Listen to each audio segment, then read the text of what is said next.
सौरव गांगुली का बीसीसीआई अध्यक्ष पद से इस्तीफा, इस वक्त की बड़ी खबर। सौरव गांगुली ने बीसीसीआई अध्यक्ष पद से इस्तीफा दे दिया है। मैं नई योजना की तैयारी कर रहा हूं, कहा है सौरव गांगुली ने। सौरव गांगुली ने ट्वीट करके इसकी जानकारी दी है।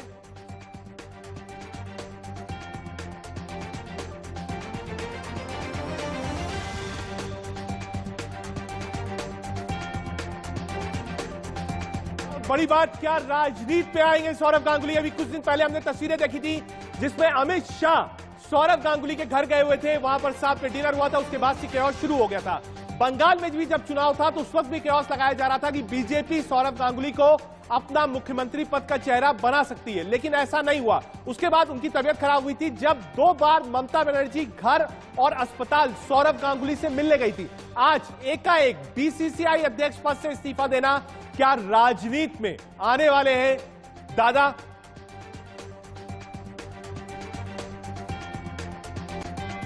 बड़ी खबर आपको बता रहे हैं, सौरव गांगुली ने बीसीसीआई अध्यक्ष पद से इस्तीफा दे दिया है। मैं नई योजना की तैयारी में हूं, कहा है सौरव गांगुली ने। सौरव गांगुली का बीसीसीआई अध्यक्ष पद से इस्तीफा, मैं नई योजना की तैयारी कर रहा हूं, सौरव गांगुली बोल रहे हैं। ट्वीट करके जानकारी दी। और देखिए हिस्ट्री यही है, क्या एक पारी खत्म हुई है और दूसरी पारी की तैयारी हो रही है।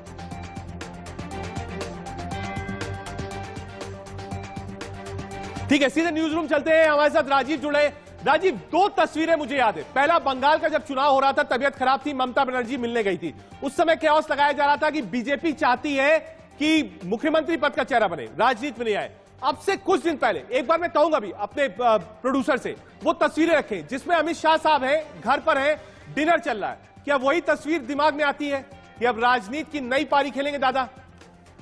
देखिए, मेरे जहन में एक और तस्वीर भी आती है रजत, और ये तस्वीर है आईपीएल फाइनल की। जब आईपीएल फाइनल की तस्वीर को आप बहुत ध्यान से देखें तो अमित शाह के बिल्कुल बगल में आपको सौरव गांगुली बैठे हुए नजर आएंगे। यानी कि डिनर के बाद अगर आप दूसरी तस्वीर को जोड़ने की कोशिश करें, कड़ी से कड़ी जोड़ने की कोशिश करें, तो ये एक और तस्वीर आपके जहन में आ जाएगी तुरंत। बहरहाल देखिए, ये बहुत सोचा समझा फैसला है सौरव गांगुली की तरफ से। उनको ये पता था कि सितंबर में उनका कार्यकाल खत्म हो रहा है और ऑलरेडी सुप्रीम कोर्ट में इसकी सुनवाई चल रही थी, क्योंकि बीसीसीआई प्रेसिडेंट पद पर वो 2 साल से ज्यादा से विराजमान थे। उनको अंत में हटना था, अब उनको एक नई पारी शुरू करनी थी। तो मुझे लग रहा है तमाम क्रिकेटर्स की तरह, आपको भी पता है, हमने गौतम गंभीर को देखा, वो है, लेकिन उसका प्रारूप क्या होगा? कुछ वैसी राजीव, मुझे लग रही है उसका प्रारूप क्या होगा? क्योंकि अब तक वो इससे बच रहे थे, वो करीबियत ममता बनर्जी से भी मिलते थे, फैमिली के साथ अमित शाह जी से मिलते थे, जय शाह साहब से उनकी अच्छी दोस्ती थी, लेकिन आज जब वो खुलकर राजनीति में आएंगे तो उसका प्रारूप क्या होगा? देखिए, इनिशियली तो यही लग रहा है कि अब किस पार्टी में वो जाते हैं ये कहना बहुत मुश्किल होगा। रजत, ये आपको भी पता है कि दोनों पार्टियां बहुत खींचातान कर रही थी जब पिछला बंगाल इलेक्शन हुआ था, और बंगाल में जो एक ब्रांड है सौरव गांगुली का, उसको बुनाने की कोशिश में दोनों पार्टियां थी, वो चाहे तृणमूल की बात कर लें या बीजेपी की हम बात कर लें।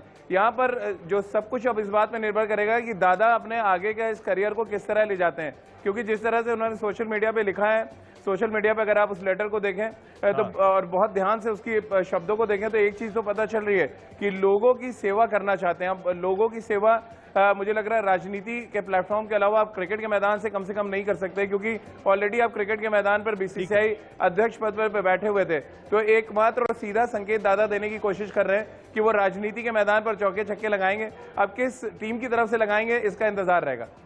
नहीं, केओस तो यही लगाया जाएगा कि बीजेपी से राज्यसभा आ सकते हैं, नॉमिनेटेड राज्यसभा आ सकते हैं, क्योंकि अब तो लिस्ट आउट हो चुकी है। तो क्या नॉमिनेटेड वाला है, क्योंकि राष्ट्रपति नॉमिनेट कर सकते हैं उनको, बाद में वो किसी पार्टी को ज्वाइन करें, तो क्या यहीं से पारी शुरू होती है, एक नई पारी सौरव गांगुली की?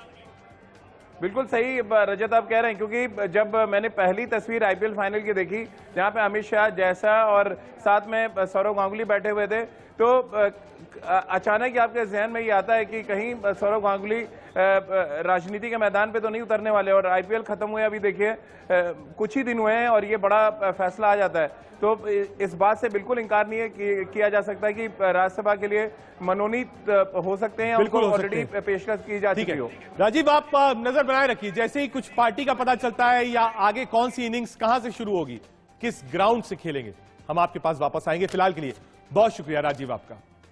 तो आज की बड़ी खबर थी सौरव गांगुली, उन्होंने ट्वीट करके जानकारी दी है अब वो एक नई पारी की शुरुआत करेंगे। स्टेडियम कौन सा होगा, बैट कौन सा होगा, इंतजार करिए। एक छोटा सा ब्रेक, देखते रहिए।